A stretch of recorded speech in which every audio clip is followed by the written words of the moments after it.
Algebra 1. Welcome. We are jumping into Lesson 33 and Lesson 34 for Algebra 1. I know we talked a little bit about this in class, but I wanted to specifically go over some practice problems with you at home as well. So we've jumped right in this week to prime factorization. I hope you're having a lot of fun with that. I really love factoring trees, so I hope that's fun for you at home. But we're looking at Lesson 33, and it starts on page 134, and it talks about products of prime factors. And so let's jump right in. Sorry. You all said in class you love hearing Sadie, so that's your little Sadie welcome there. All right. On Lesson 33, it has the prime factors, and it asks us on C and D to do those prime factors. Now, we did 400 in class, so I hope that that's a help to you. So when I'm looking at 400, I can break it apart any way that makes sense to us. So if you know 40 times 10 would make 400, or you could do 4 and 100, it's up to you. Now I know that this would be 5 times 8, and then 10 would be 5 times 2.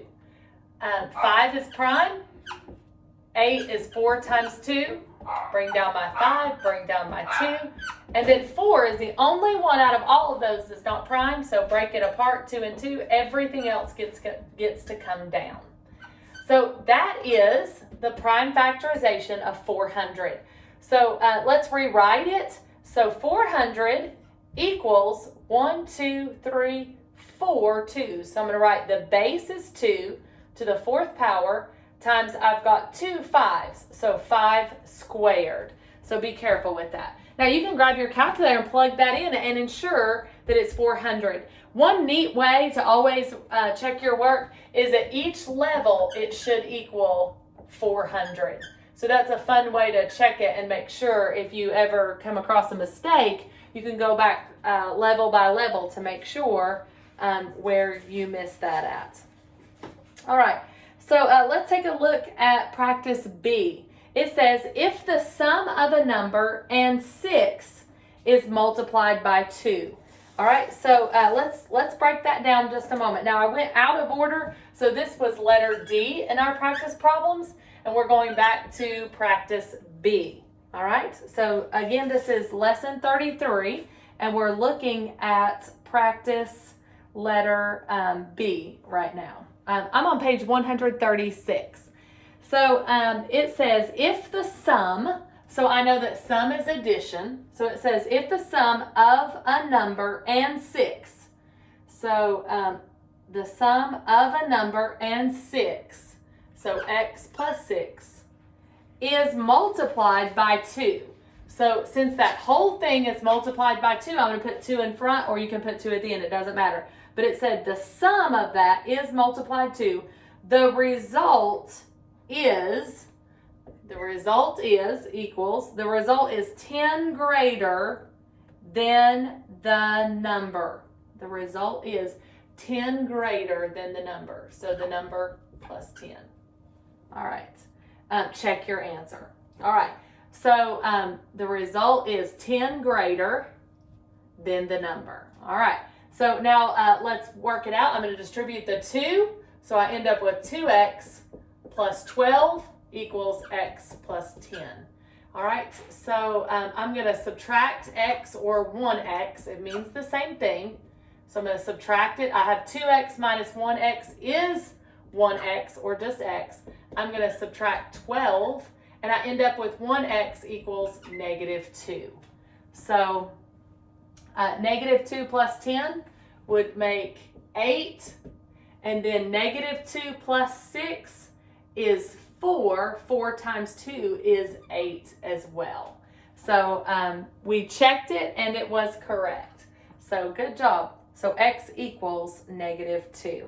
All right, so that is lesson 33. Let's jump into lesson 34, our greatest common factor. Now we talked about this in class, but I want to spend a few moments just talking about our GCF because it goes hand in hand with finding our prime factors. So GCF, or greatest common factor. And remember, that's what's in common. We talked about that in class as well.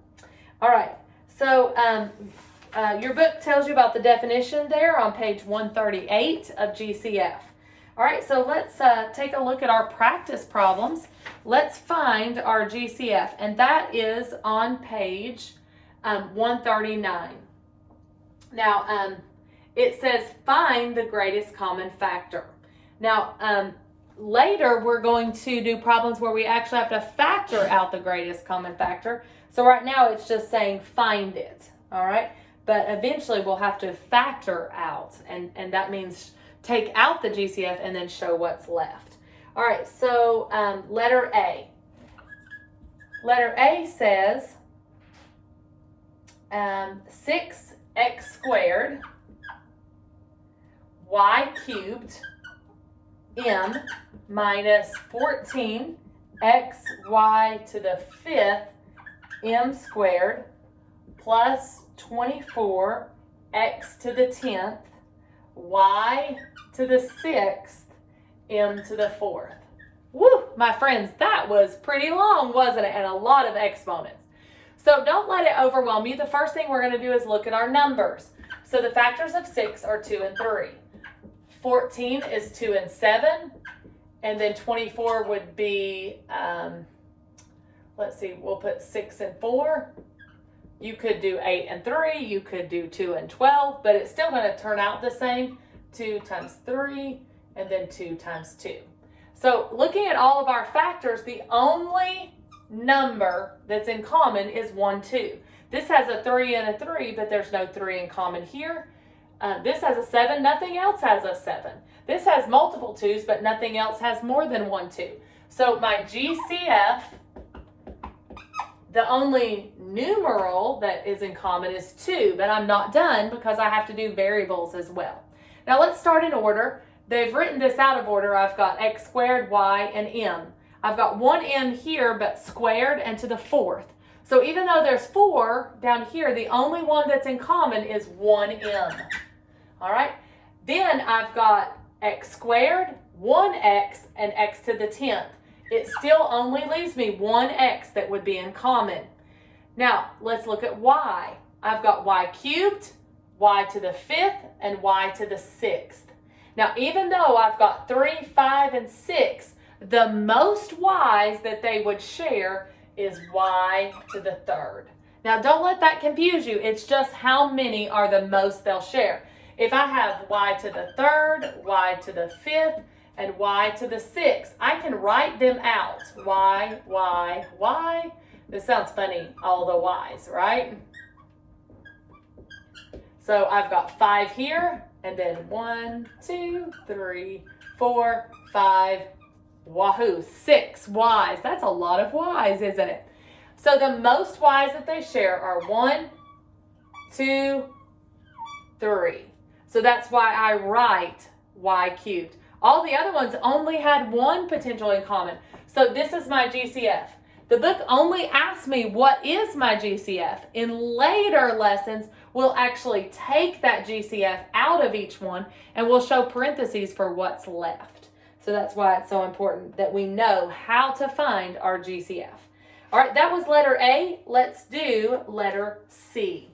All right, I know that was a lot of work, but at home, all you need to do is show whatever work you need to. You don't have to sit and write out every single variable. I just wanted you to visualize it. Some of you might be more visual learners, so to see what they share, sometimes that helps. Let's skip all the way to letter C. And again, I'm on lesson 34, and this is page 139. So letter C says 12x y to the 5th p minus 16 x to the 6th y squared p to the 16th plus 28 x cubed y p to the 5th. All right, so let's take a look at our numbers. So this would be 4 times 3, 16 would be 4 times 4, which would break down into a whole bunch of 2's, wouldn't it, friends? All right, and then this would be 7 times 4, which my 7 would come down and leave me with 2 and 2. All right, so the only thing that I see in common is there's 1, 2. Do you see anything else? I hope so. Another 2. All right, so my GCF, I have 2 2's, so that makes 4, right? So my greatest common factor so far is 4. Now I've got to take care of my variables. Remember to go in order. So let's start with P. I've got 1 P, 16 P's, and 5 P's. That only leaves 1 P that it shares in common. So I'm going to write that P. Now I'm bringing everything down together that I multiply. Now let's take a look at x's. 1x, x to the 6, x to the cube, or x cubed, excuse me, x to the cubed, same thing. But I've got 3, 6, and 1, so they're only going to share 1. So I'm multiplying everything else. I'm just bringing it down to show it. And then I've got y to the 5th, y squared, and then 1y. So unfortunately, it's only going to leave me with 1. So final answer, written as one term, because this is everything multiplied together, 4pxy. And it's in alphabetic order, pxy. 4 was the only number in common. So that's it. In this lesson, it only asks what is your GCF. In later lessons, we'll actually take out that GCF and show what's left. All right, so that is lesson 34. All right, I sure do appreciate you guys, and I'm super proud of all your hard work, and I'm looking forward to seeing you back in class. So thank you so much.